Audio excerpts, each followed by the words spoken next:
sweltering heat waves, prolonged droughts, and devastating floods.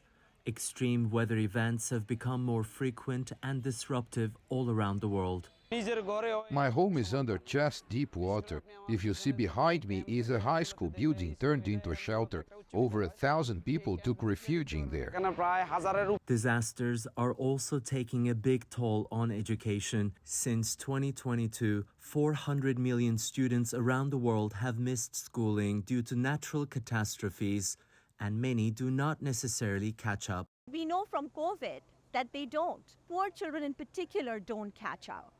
In the last year, affected students in low-income countries lost 18 days of school on average because of extreme climate.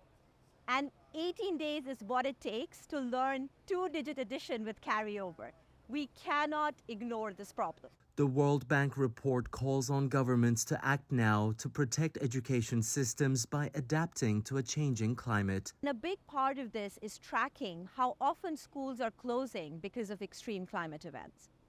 The second recommendation is that governments can do a lot to use their school systems to make children understand climate change and what action can they take, especially for adaptation. Researchers estimate that a one-time investment of $18.51 per child could mitigate the impact from climate shocks.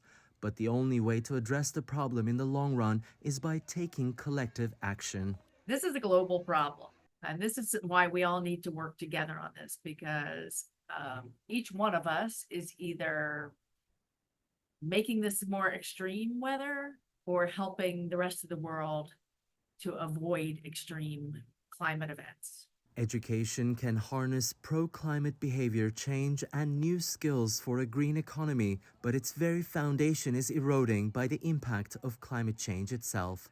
It is Tiyansan, CGTN, Los Angeles.